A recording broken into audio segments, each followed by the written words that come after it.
Selamat datang di channel Pemuja Malam. Jangan lupa like, share, and subscribe ya. Terima kasih.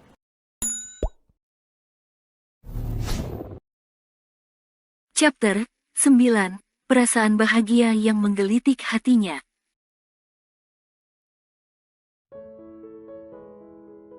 Merah, kaget Gavi dengan sedikit panik. Sini, pintanya, namun sangat jelas terlihat di sana kalau Aurel seperti enggan untuk mendekat. Sini aku bilang, kata Gavi lagi yang langsung menarik tangan Aurel sehingga gadis itu terhuyung ke arahnya. Kap. Maaf ya, soalnya aku gemes banget sama pemikiran kamu itu, ucap Gavi setelah mengecup sekilas kening Aurel yang memerah. Sudah cepat naik dan tidur, atau, kata Gavi yang sengaja menjeda katanya. Atau apa, tanya Aurel yang masih gugup atas perlakuan Gavi yang tiba menarik dan langsung mencium keningnya dengan seenaknya. Atau, kamu mau aku tiduri, katanya dengan enteng, dan jangan lupakan dengan senyumnya yang membuat Aurel bergidik ngeri. Tanpa menjawab, Aurel langsung saja naik ke tempat tidur dan merebahkan tubuhnya di sana, tak lupa ditariknya selimut untuk menutupi tubuhnya hingga sebatas dada. Good, istri pintar, puji Gavi dengan tangan yang sudah acak puncak kepala Aurel. Beberapa saat suasana berubah menjadi hening. Baik Aurel ataupun Gavi, keduanya masih sama terjaga dengan posisi yang sama, berbaring dengan arah pandang ke atas langit kamar. Rel, panggil Gavi dengan lirih. Sahut Aurel tanpa merubah arah pandangnya. Aku tahu pernikahan kita berdua itu karena terpaksa oleh keadaan. Tapi apakah bisa kita berdua sama belajar untuk memulai semuanya dari awal? Tanyanya. Maksudnya gimana? Tanya Aurel yang menolehkan kepalanya ke arah Gavi. Aku akan berusaha membuka hati aku untuk menerima kamu dan pernikahan kita. Aku harap kamu pun juga bisa begitu, jawab Gavi. Aku juga akan berusaha menjalankan semua kewajibanku sebagai seorang suami, sambungannya lagi. Baiklah, aku juga akan melakukan hal yang sama. Aku juga ingin menikah, hanya sekali dalam seumur hidup, sahut Aurel. Terima kasih, ucap Gavi.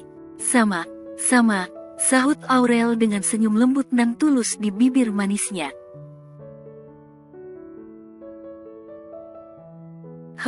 Rel, panggil Gavi lagi.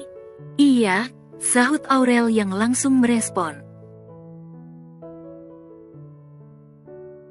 Boleh gak kalau aku peluk kamu? Tanya Gavi. Tapi kalau gak boleh juga gak apa kok, aku juga gak maksa, kata Gavi lagi dengan cepat karena takut Aurel marah ataupun salah paham padanya.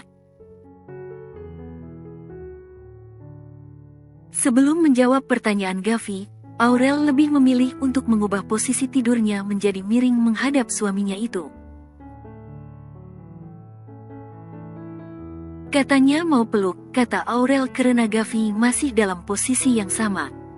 Bener, tanya dengan memiringkan tubuhnya menghadap Aurel. Pertanyaan itu langsung diangguki oleh Aurel. Senyum di bibir Gavi langsung terbit begitu saja. Sini, Gavi meminta Aurel agar meletakkan kepalanya di atas salah satu lengan berotot miliknya. Apa? Tanya Aurel yang takut hal itu akan membuat Gavi tak nyaman nantinya. Apalagi dia takut kalau tangan suaminya itu akan kram jika terlalu lama ditindih oleh kepalanya.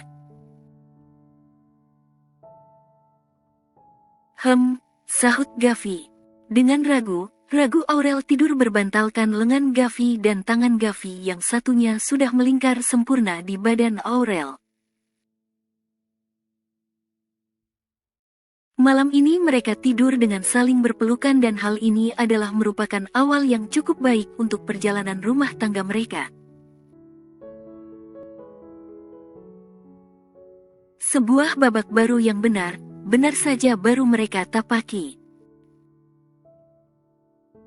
"Ada apa sayang?" tanya Dedi Geva yang baru saja membuka matanya tapi langsung mendapati sang istri yang sedang melamun. Istrinya itu seperti tengah memikirkan sesuatu saat ini. Tak lupa tangan pria yang sudah tak muda namun masih terlihat gagah di umurnya saat ini sedang mengusap dengan lembut serta penuh kasih sayang pipi mulus wanita yang telah menemani dirinya selama berpuluh tahun itu. "Aku hanya sedang kepikiran dengan Gavi juga Aurel mas," jawab Momi Ivy dengan jujur mengatakan apa yang mengganjal di hati serta pikirannya saat ini.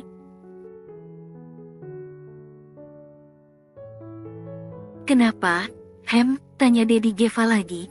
"Aku cuma takut kalau Gavi bakal melakukan hal yang buruk pada Aurel. Apalagi di sana mereka hanya tinggal berdua saja." Jawab Momi Ivy yang takut jika menantunya akan diperlakukan tak baik oleh sang putra jika dilihat dari bagaimana latar belakang mereka bisa sampai menikah. "Kenapa kemarin diizinin untuk pindah? Jika mereka di sini, perasaan aku akan jadi lebih tenang karena bisa mengawasi mereka secara langsung," kata Momi Ivy lagi dengan menatap ke arah sang suami. "Sayang, dengarkan aku," kata Geva dengan menangkap pipi Momi Ivy menggunakan kedua tangan kekarnya. "Mereka pindah ke apartemen dan hanya berdua, itu bukannya bagus untuk perkembangan hubungan mereka. Mereka akan jauh lebih saling mengenal satu sama lain dan apapun yang akan mereka lakukan akan menjadi lebih terbiasa dan tak canggung lagi," papar Dedi Gavi. "Kalau mereka hanya berdua, mau tak mau mereka akan jadi sering berinteraksi antara satu dengan yang lainnya," sambungnya. "Kalau kamu khawatir dengan hubungan mereka saat ini, bagaimana kalau nanti kita berkunjung ke sana untuk memastikannya langsung, agar perasaan kamu jauh lebih tenang. Dan percayalah kalau putra kita adalah pria yang baik yang tak akan dengan mudah menyakiti hati seorang wanita yang apalagi ini adalah istrinya sendiri," imbuhnya. "Tapi, apa gak buat mereka curiga nantinya mas?" tanya Momi Ivy yang sepertinya kecemasan serta kekhawatiran sudah menutupi kecerdasannya. "Hah, kita bisa ke sana dengan membawa beberapa bahan makanan untuk isi kulkas mereka Mom. Gitu aja, gak usah ribet cari alasan yang lain," jawab Dedi Geva. "Bener juga. Baiklah, terima kasih atas ide dan sarannya suamiku sayang. Sekarang istrimu ini akan pergi ke dapur untuk menyiapkan sarapan," kata Momi Ivy namun ditahan oleh Dedi Geva saat dirinya akan beranjak dari ranjang. "Tidak semudah itu sayang, karena tak ada yang gratis di dunia ini," kata Dedi Geva dengan senyum misteriusnya. Dengan secepat kilat Dedi Geva langsung mengungkung tubuh Momi Ivy di bawahnya sehingga terjadilah pergulatan panas antara mereka berdua. Sedangkan di tempat yang berbeda, Aurel dengan perlahan mulai melepaskan tangan Gavi yang membelit tubuhnya. "Tampan," gumam Aurel saat matanya langsung melihat ciptaan Tuhan yang ada di depannya saat itu. Tak ingin berlama-lama karena takut juga kalau ketahuan, akhirnya Aurel memilih untuk turun dan ke kamar mandi walau hanya sekedar mencuci muka serta menggosok giginya saja. Baru setelah itu dirinya keluar menuju ke dapur minimalis untuk membuat sarapan. Yah, gak ada apa, cuma ada telur saja, gumam Aurel saat membuka pintu kulkas. Bikin nasi goreng ajalah sama telur mata sapi, kata Aurel saat melihat ada bumbu instan untuk nasi goreng di sana. Maklum sudah beberapa hari sejak kejadian yang menimpa mereka berdua, pemuda itu tak lagi menginap di apartemen miliknya. Pertama yang Aurel lakukan adalah mengambil beras untuk dibuatnya menjadi nasi. Sambil menunggu nasi matang, Aurel lebih memilih untuk mulai membereskan apartemen lantai bawah. Hah, akhirnya selesai juga, gumam Aurel sambil menatap penampakan apartemen yang sudah bersih dan rapi. Sekarang, tinggal memasak, pasti nasinya juga sudah matang, kata Aurel lagi. Tak membutuhkan waktu yang banyak untuk Aurel memasak, karena yang dimasak pun hanya menu yang simple saja. Kamu dari mana? Tanya Gavi saat melihat Aurel membuka pintu kamar mereka. Gavi saat ini masih duduk di ranjang mereka karena baru saja bangun dari tidurnya. Ah, itu aku baru saja dari bawah, jawab Aurel. Mau aku siapkan air untuk mandi? Tawar Aurel. Boleh, kata Gavi. Maaf jadi merepotkan, ucapnya. Bukankah itu salah satu kewajiban seorang istri? Aku hanya ingin belajar menjadi istri yang baik, kata Aurel sambil melangkah menuju ke arah kamar mandi.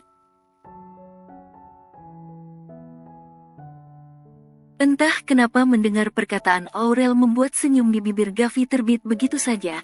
Ada perasaan bahagia yang saat ini menggelitik di hatinya. Kamu mandilah terlebih dahulu, biar aku siapkan pakaian kamu, kata Aurel begitu keluar dari dalam kamar mandi. Hari ini aku berangkat kerja, gak apa kalau aku tinggal kamu di sini sendiri, tanya Gavi. Aku juga berangkat kerja hari ini, sahut Aurel. Baiklah kalau begitu nanti kita berangkat bareng saja, biar aku mengantarmu, kata Gavi yang diangguki oleh Aurel. Mereka bergantian untuk membersihkan diri, hubungan mereka belum sedekat itu untuk bisa mandi bersama. Sini biar kau bantu kacingkan, kata Aurel saat dirinya melihat Gavi yang kesulitan untuk mengancingkan kancing di bagian lengannya karena saat ini dia juga sedang menerima panggilan telepon. Gavi bergantian mengulurkan tangannya agar kancingnya terpasang dengan sempurna. Sudah, kata Aurel. Dasinya, kata Gavi sambil mengulurkan dasi di hadapan Aurel. Hah, menunduklah sedikit, pinta Aurel karena dia merasa kesulitan memasangkannya. Semua itu terkendala karena tinggi badan mereka yang berbeda. Karena tinggi Aurel hanya sebatas pundak Gavi saja. Selesai, kata Aurel. Belum sempat beranjak dari hadapan Gavi, wanita muda itu sudah dikejutkan dengan tangan Gavi yang melingkar sempurna di pinggangnya. Kap, terima kasih my wife, ucap Gavi begitu selesai mengecup kening Aurel. Walau hanya kecupan sekilas namun mampu membuat wajah Aurel bersemu merah. Aku mau siap dulu, kata Aurel dengan gugup agar Gavi melepaskannya. Baiklah, aku akan menunggumu sambil memeriksa beberapa laporan, kata Gavi. Kamu masak semua ini? Tanya Gavi saat keduanya sudah berada di dapur. Iya, maaf ya cuma masak ini, soalnya di kulkas hanya ini yang ada, jawab Aurel. Ah iya, Aku lupa kalau sudah lama tak mengisinya, kata Gavi. Dengan telaten Aurel mulai mengisi piring Gavi dengan masakan yang dibuatnya. Apa segini cukup, kata Aurel setelah menyendokkan nasi goreng di piring.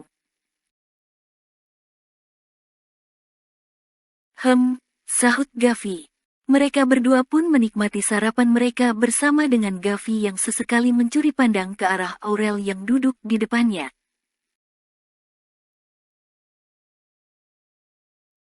Terima kasih ya sudah mengantarku bekerja, ucap Aurel saat mobil yang dikendarai oleh Gavi tiba di depan lobi tempatnya bekerja.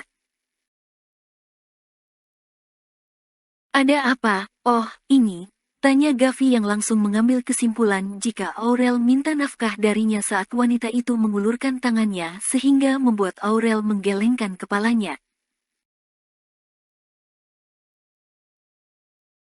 Hah, desah Aurel yang menaruh kembali kartu yang diberikan Gavi di tangannya. Loh kenapa? Tanya Gavi dengan heran bahkan dirinya sampai sempat mengernyitkan dahinya. Aku gak mau itu, tapi cuma mau Salim, jawab Aurel. Oh Salim, kata Gavi yang sedetik kemudian mengulurkan tangan kanannya. Aurel menyalami Gavi dengan taksim bahkan mencium tangan pria itu sebagai tanda hormatnya sebagai seorang istri terlepas bagaimana proses mereka menikah. Bersambung.